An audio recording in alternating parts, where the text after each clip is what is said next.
Bismillahirrahmanirrahim. Alhamdulillahirrahmanirrahim. Wassalatu wassalamu ala rasulillah wa ala alihi wa ashabihi wa man tabi'ahum bi ihsan ila yaumiddin, amma ba'd. Kita lanjut lagi pelajaran nahwu kedua. Kita masih di bab mansubat. Hari ini kita ambil dua mansubat, dzarf zaman dan dzarf makan. Beliau pisahkan dua pembahasan ini. Yang pertama beliau bahas dulu dzarf zaman, kemudian yang kedua beliau akan bahas dzarf makan, yang mana kedua-duanya disatukan dengan satu nama, yaitu maf'ul bih. Perhatikan di sini nanti itu pembahasannya kata-kata yang menjadi maf'ul bih, supaya nanti kalau antum dapat dalam baca kitab langsung ditahu, oh ini maf'ul bih. Kan di sini dikasih lafaz-lafaznya. Kata Ibnu Ajurum rahimahullah, babu dzarfiz zaman wa dzarfil makan. Bab dzarf zaman dan dzarf makan. Ada catatan 326. Disebut juga dengan maf'ul fi. Disebut juga dengan maf'ul fi. Dan maf'ul fi adalah isim mansub dengan ditakdirkan makna fi, di atau pada. Di atau apa? Pada. Iya. Kalau nanti dzarf zaman terjemahkan di. Pada, terjemahkan pada. Kalau makan di. Paham kan? Misalnya al-yaum, pada hari.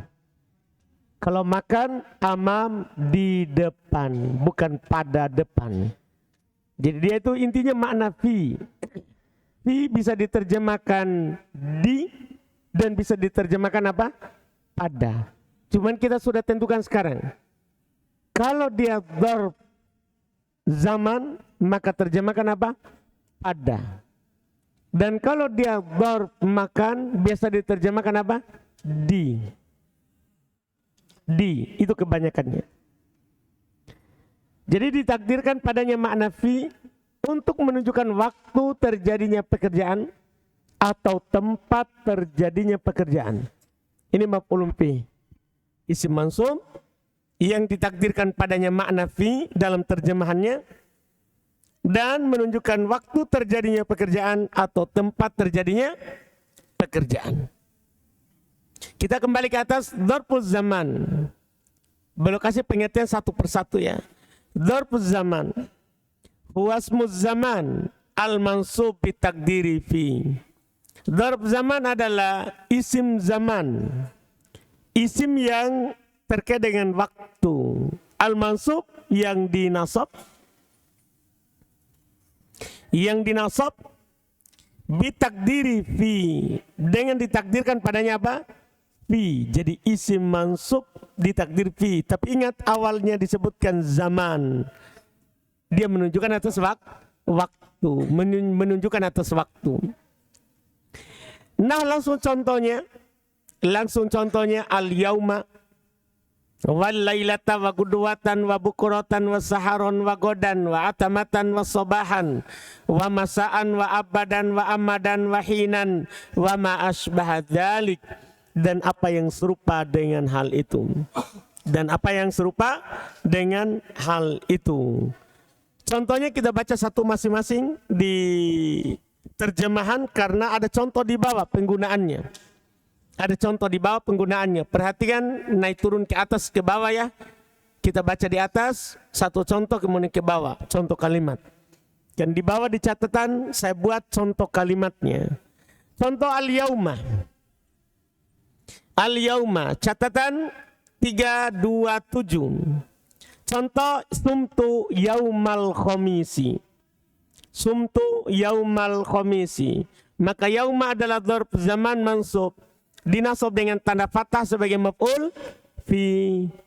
Paham i'rabnya sebagai maf'ul fi. Iya. Kemudian kedua al-lailah. Kasih kecil lagi. Al-lailah. Besar sekali mungkin. Al-lailah. Al-lailah 328. Contoh kalimat ya. Contoh, ini contoh dari ucapan orang Arab. Sahirtu lailatal jum'ah. Maka kata lailata adalah dzarf zaman mansub dinasab dengan tanda fathah sebagai maf'ul fi. Berikutnya lagi gudwatan. Dan perhatikan terjemahannya. Gudwatan, lailata di yaum, apa terjemahannya. Karena itu langsung kamusnya. Supaya antum bertambah kosakatanya. Bertambah kosakatanya. Gudwatan. Gudwatan. Catatan 329. Contoh safartu gudwata sabti. Maka gudwatan adalah dzarf zaman mansub dinasab dengan tanda fathah sebagai maf'ul fi. Sebagai maf'ul fi. Kemudian yang berikutnya adalah bukratan. Catatan 2330. Safartu bukrata sabti. Safartu bukrata sabti. Maka bukrata adalah dzarf zaman mansub dinasab dengan tanda fathah sebagai maf'ul fi. Saharon 331. Contohnya da'autullah saharon.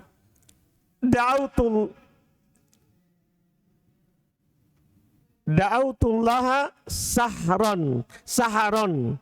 Maka sahron adalah dzarf zaman mansub dinasab dengan tanda fathah sebagai maf'ul fi. Berikutnya lagi godan. Godan. Sa'asumu godan insyaallahu. Maka godan adalah dzarf zaman mansub dinasab dengan tanda fathah sebagai maf'ul fi. Atamatan 33. Contoh jitu atamatan. Maka atamatan adalah dzarf zaman mansub dinasab dengan tanda fathah sebagai maf'ul fi. Sobahan. Sobahan 334. Contoh jitu sobahan. Sobahan adalah dzarf zaman mansub dinasab dengan tanda fathah sebagai maf'ul fi. Jadi sama semua i'rabnya, beda lafaz tapi sama i'rabnya. Masaan. Ke bawah masaan. Jitu masaan. Maka masaan adalah dzarf zaman mansub dinasab dengan tanda fathah sebagai maf'ul fi. Berikutnya abadan. Contoh kalimat 336. La aktarifu syarra abadan. La aktarifu syarra abadan. Perhatikan maka abadan adalah dzarf zaman mansub dinasab dengan tanda fathah sebagai maf'ul fi. Iya. Amadan sama juga. Sama juga. Iya. Hinan, lihat catatan hinan 338. Qara'tu hinan. Maka hinan adalah dzarf zaman mansub dinasab dengan tanda fathah sebagai maf'ul fi. Itu contoh kalimat saja. Karena penulis tidak mencontohkan kalimat, tapi contoh kata yang selalu menjadi maf'ulun fi. Tapi enak dihafal. Jadi contoh penulis ini antum bisa hafal kata-kata yang selalu menjadi maf'ulun fi yang waktu.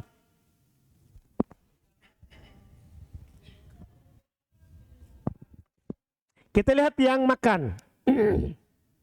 Wa dzarful makan dan dzarf makan. Huwasmul makanil mansubu bitakdiri fi. Sama. Dia adalah isim makan dinasab dengan takdir fi. Dia isim makan, isim yang menunjukkan atas tempat. Dinasab dengan takdir makna fi. Seperti tadi, di. Iya. Nah, langsung selesai dengan ini nih. Contoh, amama wa khalfa. Artinya kalau antum dapat kata-kata ini mansub, bilang maf'ul fi. Mansub maf'ul fi. Dipahami ini?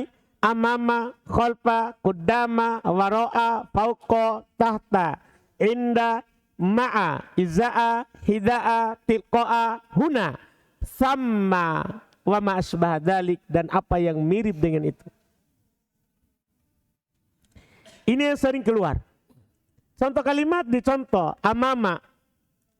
Ya, amama. Catatan 339. Jalastu amamal ustadi. Fokus ke amama. Kalau al ustadi mudhafun ilai, kan begitu. Fokus ke amamanya. Maka amama adalah dzarf makan mansub. Dinasab dengan tanda fathah sebagai maf'ul fi. Dinasab dengan tanda fathah sebagai maf'ulun fi. Itu jelas itu. Khalfa, contohnya jalastu khalfal ustadi. Kuddama, contoh jalastu kuddamal ustadi. Waro'a, contoh jalastu waro'al ustadi. Langsung ke bawah ya. Iya.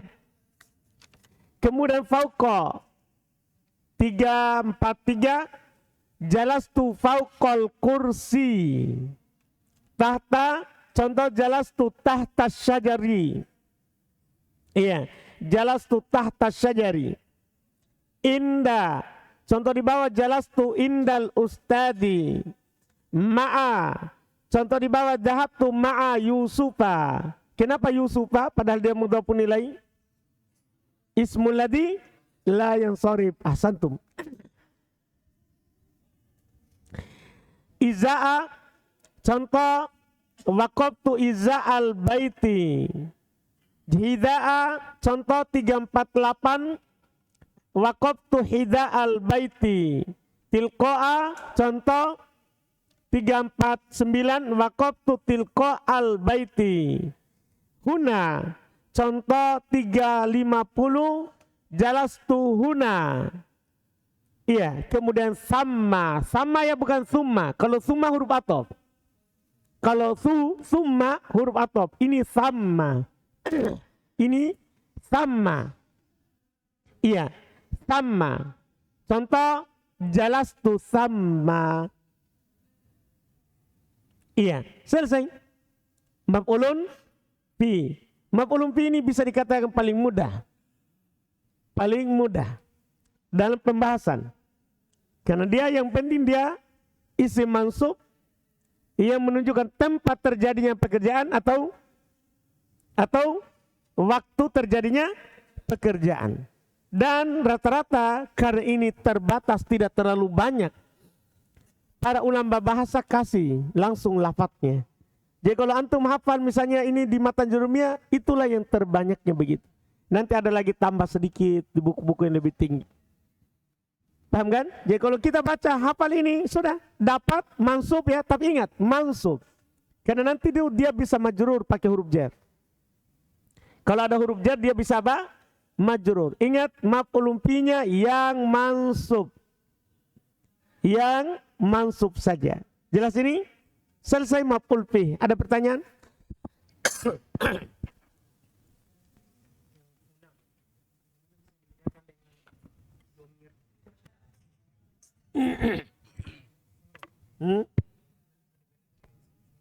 Nggak usah dibedakan.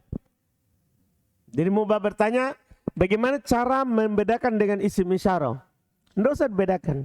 Dia isim isyarah sekaligus maf'ul fi. Paham tak? Ustaz, bagaimana kalau ini dia isim musanna Ustaz? Isim musanna seperti al-yauma jadi yauma ini. Apakah tetap jadian? Tetap. Yang penting mansub. Semuanya Ustaz? Semuanya isim musanna jamak. Iya. Misalnya yaum dijadikan jamak mudzakkar salim, ayyama. Jamak taksir, afwan. Jadi jamak taksir. Sudah tetap i'rabnya. I'rabnya tidak keluar.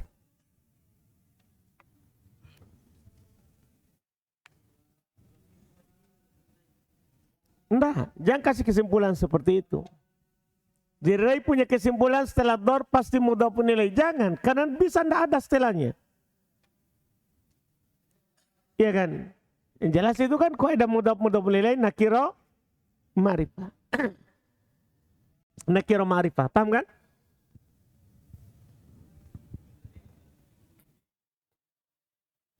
Mu'rab. Dan ada yang mabni. Ada juga yang mabni.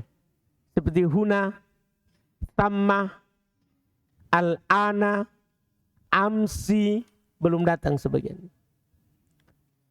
Nah, jadi dia mu'rab dan ada juga yang mabni.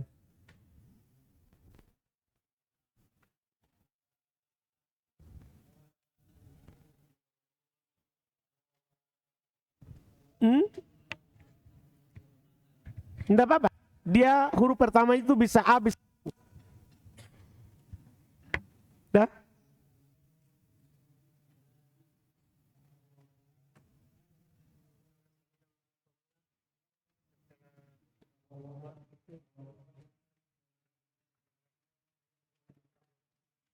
Susah, kalau pemula tidak tahu dia mudah penilai. Makanya para ulama itu hanya fokus i'rab yang menjadi syahid namanya.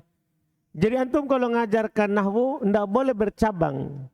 Ya kalau kita lagi bahas maf'ulun fi, fokusnya di maf'ulun fi saja. Jangan kasih tahu yang lainnya itu yang sebelum setelahnya.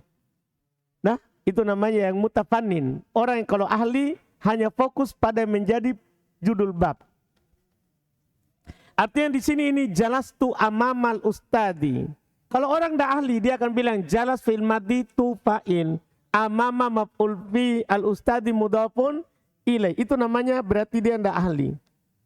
Semua ulama bahasa antum mau baca dari buku dasar sampai nanti di Qatur Nada, Ibnu Aqil, Alfiyah Ibnu Malik pasti hanya menunjuk yang menjadi poinnya. Apapun pembahasannya. Paham tak?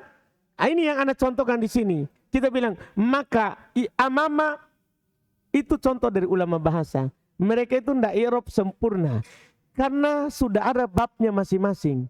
Jelas tuh sudah ada i'rabnya tuh di fa'il.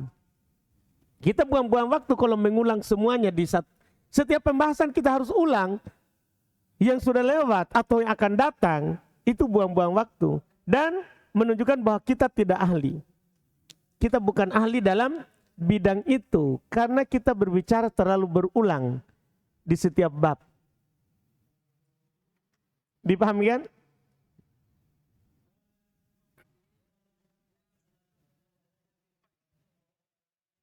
Tidak harus. Jadi pertanyaan Ibnu, apakah maf'ulun fi ini datang setelah fi'il fa'il? Tidak. Bisa mubtada khobar. Zaidun amamal ustadi. Jadi tidak harus fi'il fa'il. Tidak? Paham kan? As-safaru godan. Tetap dihukum maf'ul fi. Jadi tidak ada ketentuan bahwa maf'ul fi itu harus ada fi'il fa'il. Baru ada maf'ulun fi. Tidak ada ketentuan itu. Yang penting kapan antum dapat isim mansub menunjukkan waktu terjadinya pekerjaan atau tempat terjadinya pekerjaan, ditakdirkan padanya makna fi, maf'ul fi. Dipahami ini kan?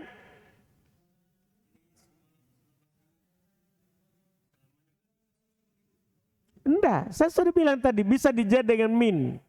Min yaumi. Jangan bilang selamanya dinasab. Enggak. Bisa dijar. Paham kan? Sudah?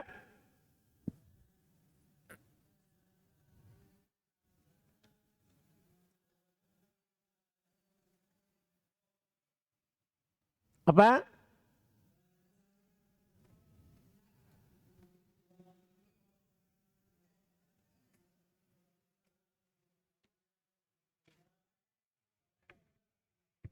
Enggak, ka-nya bukan domir. Ka pada hunaka bukan domir. Dah? Itu huruf. Itu adalah huruf. Nanti akan ditahu di buku ketiga. Ada lagi?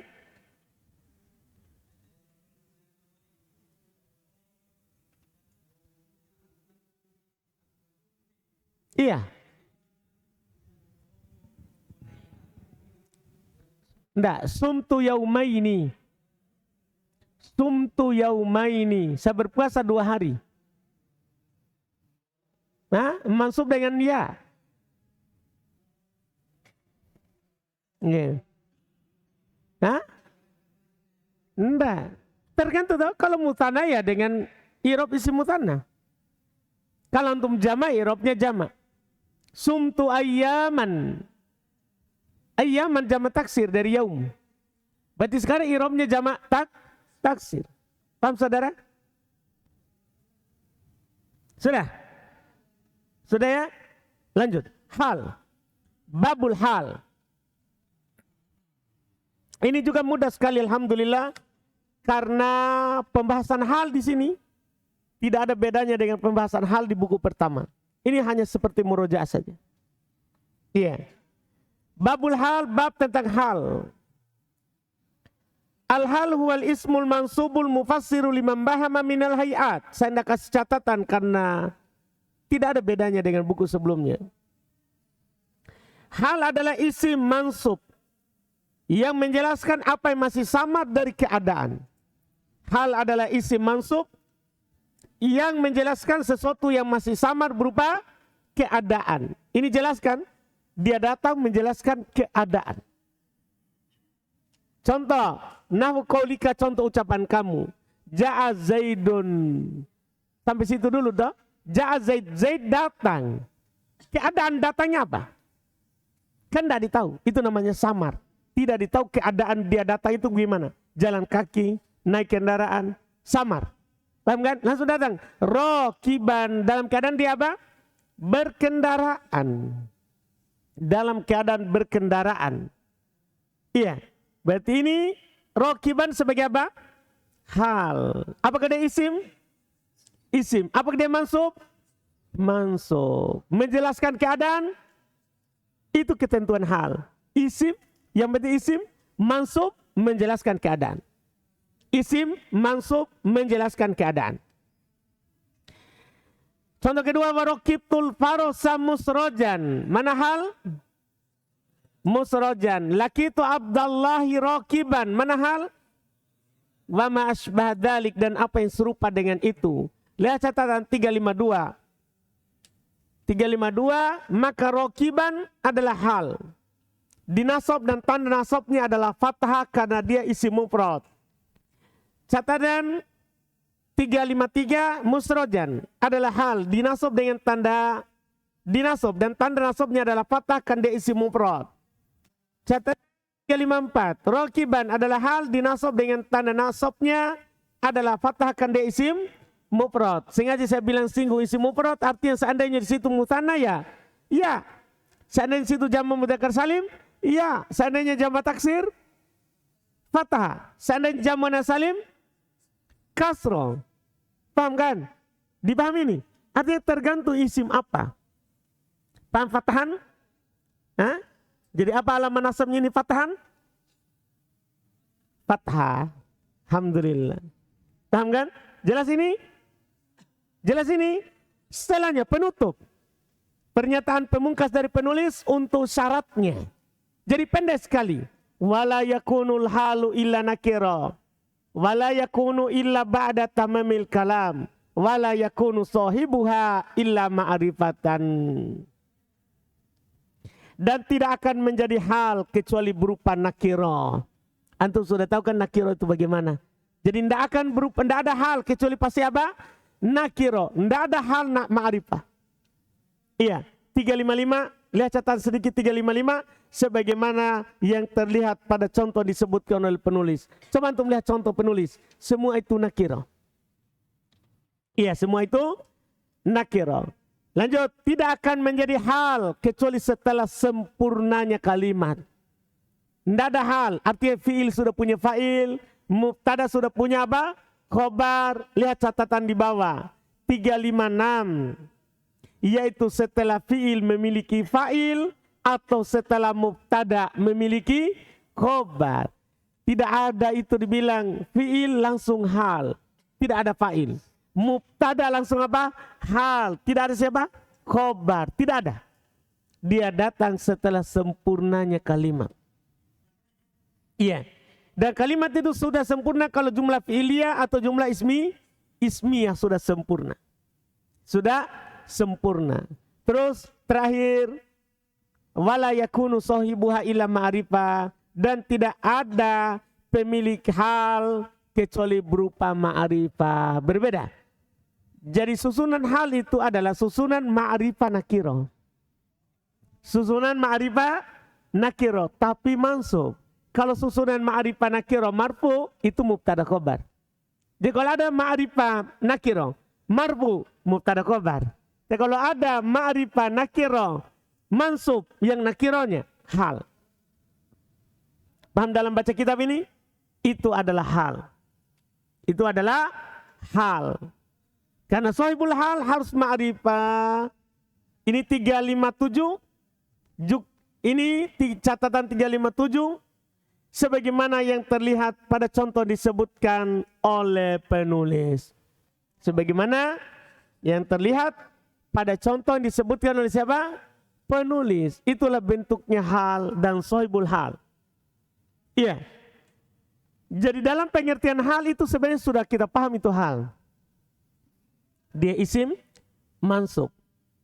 Datang menjelaskan keadaan. Kan begitu? Itu sudah jelas sebenarnya itu. Cuman diperjelas lagi oleh syaratnya. Supaya nanti antum tidak bilang bahwa semua mansub hal. Dengan syaratnya ini antum bisa tentukan. Oh ini hal. Dia harus nakirah.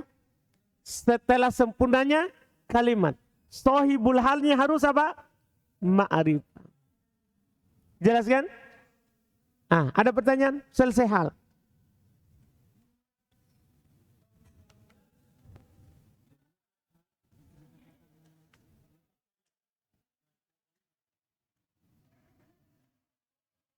Ulang.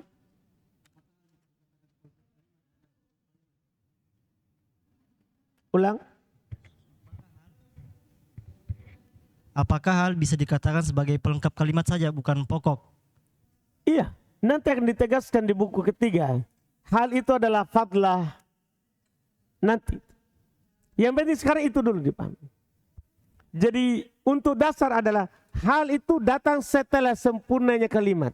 Kenapa pernyataan itu yang dikatakan itu yang lebih sederhana? Paham kan? Itu yang lebih sederhana. Datang setelah sempurnanya kalimat. Nanti kalau kita sudah naik di buku ketiga yang mulai meluas, akan dikatakan yang lebih tajam lagi daripada itu. Terus?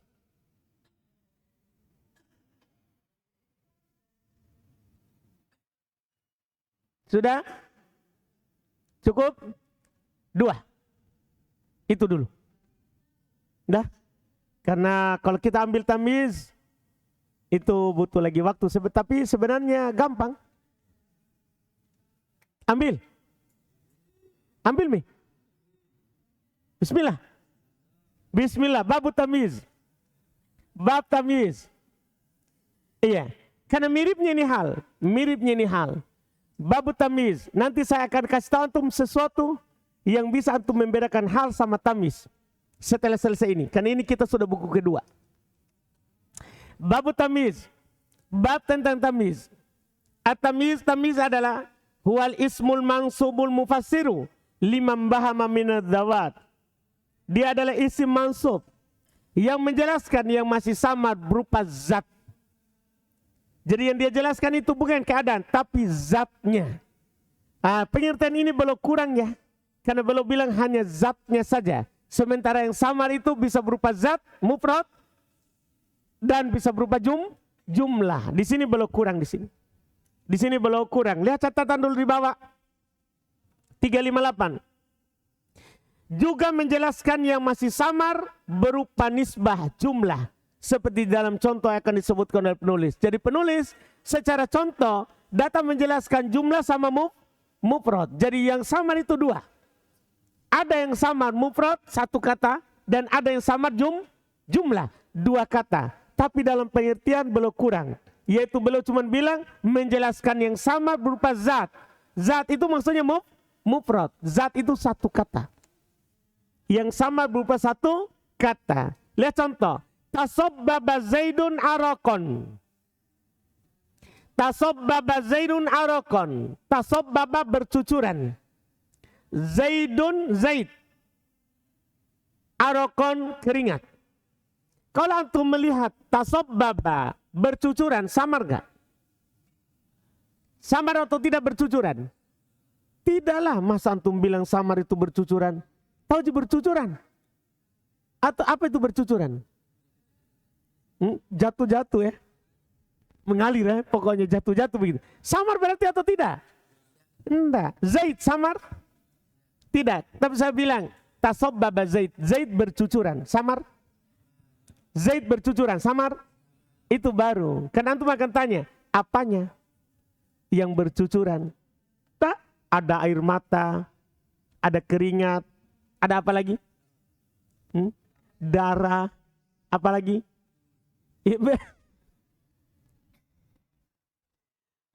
Bagaimana? Bercucuran ingus. Bisanya itu orang bercucuran ingusnya. Begitu ya. Jadi dia bersih langsung gitu ya. Masya Allah. Baiklah.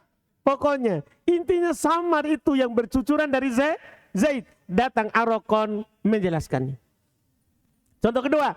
Tafakko Abakrun Sahman. Sama ini. Tafakko Abakrun Sahman. Bakar telah pecah. Bakar samar? Tidak. Tafakkoa pecah. Telah pecah samar? Enggak. Tak kalau bilang tafakkoa bakrun. Bakar telah pecah. Samar? Apa yang pecah? Jadi kalau muncul pertanyaan itu namanya samar. Jadi ciri samar itu adalah muncul pertanyaan. Muncul pertanyaan. Jadi sekarang orang tanya, apanya yang pecah? Kan banyak yang pecah. Iya enggak Pak Tuhun? Ada yang pecah ban motornya Pak Tuhun. Iya kan? Iya enggak Pak Tuhun? Pak Tuhun? Fatahan? Pantasan dia enggak nyahut. Paham tak? Alhamdulillah. Baik. Jadi Sahman sebagai apa? Sebagai apa? Penjelasnya itu. Toba Muhammadan nafsan. Toba baik. Kan enggak samar. Baik. Muhammad tidak samar, tapi kalau bilang toba Muhammad, Muhammad baik. Jadinya samar. Apanya yang bagus dari Muhammad? Langsung nafsan dirinya. Semua yang ini nih sampai di situ, itu namanya menjelaskan jumlah. Itu namanya menjelaskan apa itu? Jumlah. Setelahnya itu menjelaskan mufrad. Istaraitu isrina gulaman. Saya membeli 20 gulam budak. Saya beli, samar itu? Kalau saya beli samar, enggak samar. Karena saya beli jelas, saya beli. Enggak samar. 20, ini yang samar, mufrad, satu kata yang ini. 20, orang akan bertanya 20 apa? Langsung dia bilang gulaman tamiz. Malaktu tis'ina na'jatan. Sama, setelah angka ya. Wa Zaidun, dua contoh ini untuk mufrad. Wa Zaidun akramu minka aban. Ini lagi contoh jumlah, tapi ini jumlah ismiyah. Tadi kan jumlah fi'liyah itu yang di atas. Tasobbaba Zaidun arokon fi'liyah. Tafakko Abakrun Sahman fi'liyah. Toba Muhammadun nafsan fi'liyah. Kalau ini Zaidun akramu minka aban, jumlah apa ini? Jumlah apa ini? Ismiyah. Wa ajmalu minka wajahan. Ini juga apa ismiyah. Jadi jumlah yang dia jelaskan itu yang samar. Bisa fi'liyah, bisa apa? Ismiyah. Bisa fi'liyah, bisa ismiyah. Adapun keterangan gampang sekali saya rasa. Ya. Coba antum lihat keterangan untuk tasobbaba Zaidun arokon. Tasobbaba Zaidun arokon. Maka arokon adalah tamiz. Menjelaskan kesamaran pada nisbah, yaitu jumlah. Tasobbaba Zaidun. Dinasab dan tanda nasabnya adalah fathah, kan dia isim mufrad. Jelas saya kira keterangannya. Iya. Demikian pula antum bisa lihat itu catatan itu isrina gulaman. Supaya beda untuk mufradnya. Catatan 362. Gulaman adalah tamiz. Menjelaskan kesamaran pada zat mufrad isrin. Dinasab dan tanda nasabnya adalah fathah, kan dia adalah isim mufrad. Adalah isim mufrad. Pernyataan berikutnya penutup. La yakunu illa nakira. Wa la yakunu illa ba'da tamamil kalam. Selesai. Dan tidak akan terjadi, tidak akan menjadi tamyiz kecuali berupa nakira. Ana sudah bilang tadi nakira itu yang bagaimana. Ada catatan 366, ayat 366, sebagaimana yang terlihat pada contoh yang disebutkan oleh penulis. Terus wala yakunu illa ba'da tamamil kalam. Tidak akan menjadi tamyiz kecuali setelah sempurnanya kalimat, sama tadi. Artinya catatan 367 yaitu setelah fi'il memiliki fa'il dan atau setelah mubtada memiliki khobar. Itu maksudnya. Kemudian yang samar tidak dipersyaratkan harus nakiro atau ma'rifah umum. Yang penting samar. Beda hal. Kalau hal sohibul halnya apa? Sohibul halnya harus apa? Ma'rifah. Sekarang apa sebenarnya perbedaan yang mendasar antara hal dan tamyiz? Supaya nanti kan sama-sama menjelaskan yang samar. Kita sebagai pemula itu agak sulit. Ini hal atau tamyiz? Ini hal atau tamyiz? Perbedaan yang mendasarnya adalah kalau kita pemula, hal selalu yang dia nasab adalah isim yang punya tasrif. Rokiban, musrojan, itu semua isim yang bertasrif. Jadi yang mansub sebagai hal itu isim yang bertasrif. Paham ini? Sementara yang mansub menjadi tamyiz itu isim jamid, tidak punya tasrif. Lihat tadi, gulaman. Ada paham ini? Arokon, itu tidak ada tasrifnya. Karena kenapa saya kasih antum ini sudah saatnya? Karena antum sudah belajar tasrif. Banda, ulama bahasa langsung mengatakan perbedaan utama ya. Perbedaan utama antara hal sama tamyiz. Itu kata menjadi hal itu mustaq. Ya, mustaqun. Ya, sementara kata menjadi tamyiz adalah jamidun. Jamidun. Mustaq artinya kata yang berasal dari tasrif. Jamid artinya kata yang tidak punya tasrif. Paham ini kan? Contoh tadi ja'a Zaidun rokiban. Rokiban. Lihat rokiban. Itu bertasrif. Ini kan rokiban isim fa'in. Lihat tak? Isim fa'in. Dari kata roki bayar kabu. Paham kan? Dan sudah apa? Rokiban. Kata bertasrif itu disebut mustaq. Itu disebut apa? Mustaq. Sementara tamyiz contohnya tasobbaba tadi. Ya Zaidun arokon. Perhatikan kata arokon keringat. Tidak ada tasrifnya keringat. Kan tidak ada telah keringat. Sedang keringat. Akan keringat. Arokon ya aruku. Arokon arikun ma'arukun. Tidak ada tasrifnya. Paham tak? Seperti tadi, kalau antum dapat kata ya, antum dapat kata istro itu, kita tulis di tengah. Kalau antum samar ya, istaro itu, ya, isrina, gulaman, gulaman. Ini saya beli 20 budak, 20 budak. Sekarang ini bisa hal, bisa tamyiz. Nah, walaupun di Miftah saya sudah kasih tahu, di sini tidak dikasih tahu. Sebenarnya ada ciri-ciri kata menjadi tamyiz. Di Miftah saya kasih tahu. Setelah angka, setelah takaran, setelah timbangan, saya sudah kasih tahu tuh di Miftah. Jadi kalau antum kembali ke Miftah sedikit sebenarnya lebih sudah. Karena itu saya memang kasih dari awal.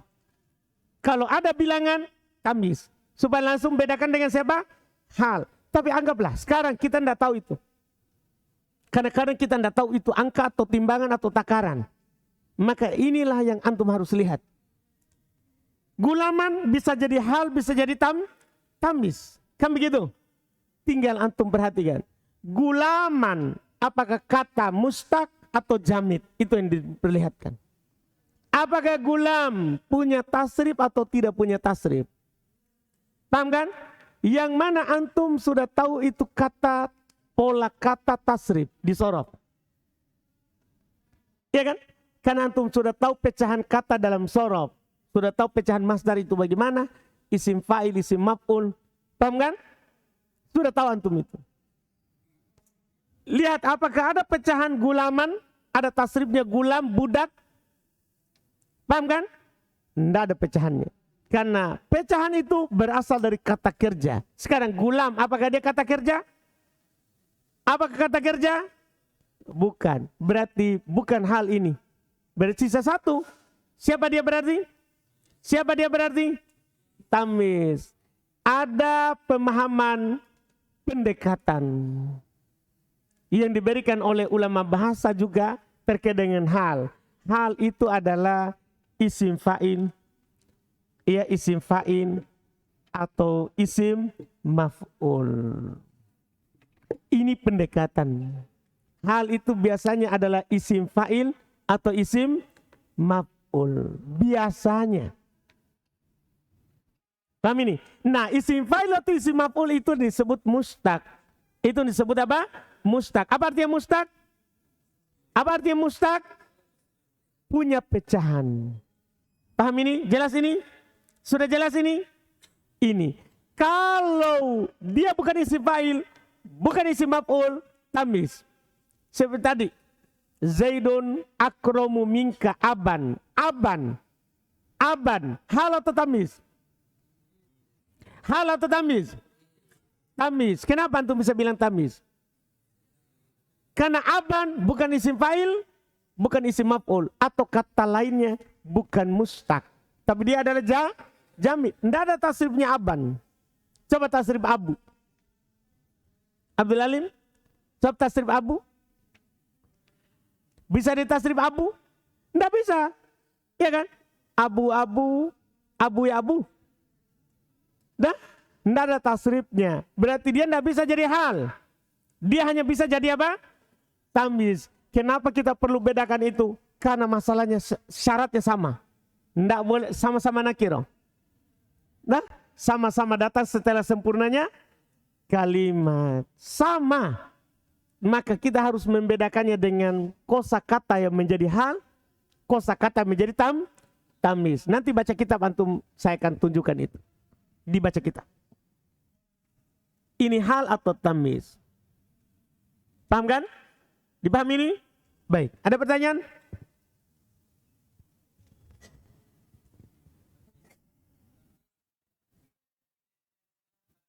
Tidak mungkin. Iya. Kalau ada hal jamid ditakwil ke mustaq. Diubah ke kata yang semakna dengannya. Tanda? Jadi tamis itu selalu jamid. Kalau ada hal jamid tidak punya tasrif, maka sebenarnya itu hanya bisa didatangkan sinonimnya yang mustaq. Baik, kita cukupkan. Subhanallah, hamdik, asyhadu an la ilaha illa anta.